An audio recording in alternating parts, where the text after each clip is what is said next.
The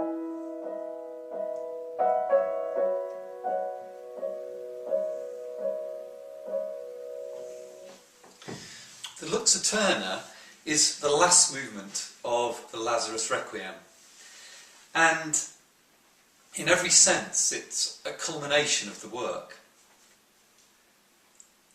As well as the full orchestra and the main chorus, I bring into this last movement the two soprano soloists, who so far have only sung in the English sections of the Requiem, representing the characters Mary and Martha.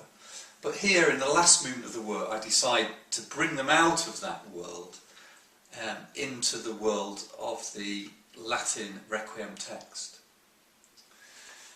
And like all the movements in this work, there is a plain song base. Plain song is the seed of the whole composition. And in this case, the plain song is this shape. And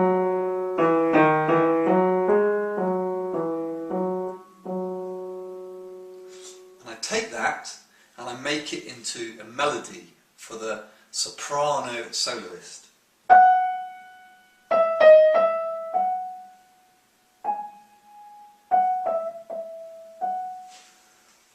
And I add the mezzo soprano a third below to give this effect.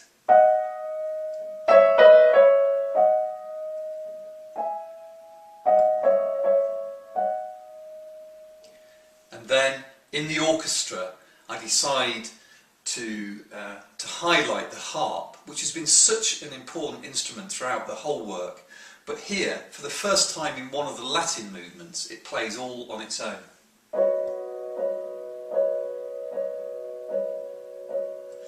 And that cluster chord of seconds, for me, creates a sense of light and brightness.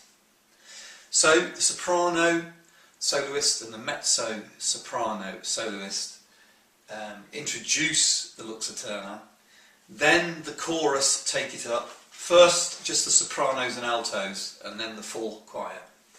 And then there's this interaction between the soloists and the chorus, sometimes with some quite biting harmonies. That then resolves, and we have a section of this final movement which harks back to the first movement, the Requiem Aeterna, with this melody.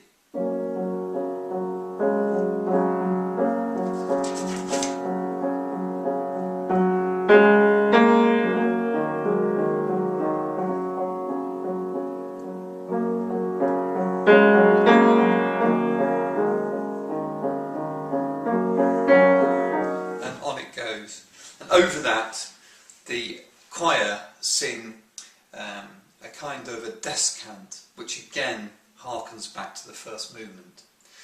Then the big climax of this movement, and in many ways of the work, where the whole choir reach B flat major, and in thick chords, like a kind of fanfare, they sing Lux Aeterna.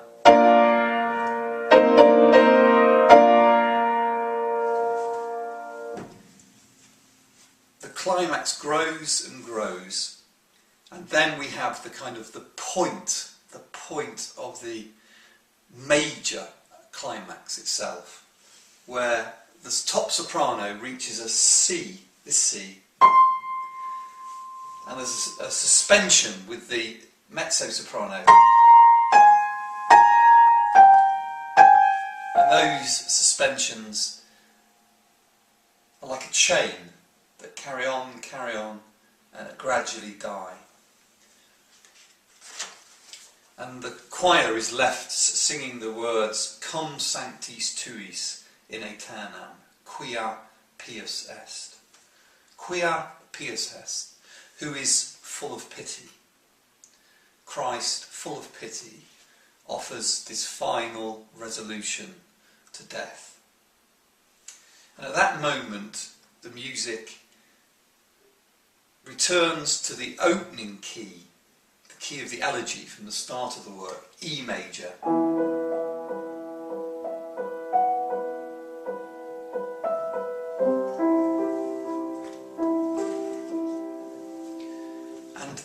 effect I want to create here is a sense of Lazarus having a new beginning, that everything to do with death has disappeared, and that the future is full of light and optimism. And there's a kind of sense, if you like, of a spirit ascending into the ether.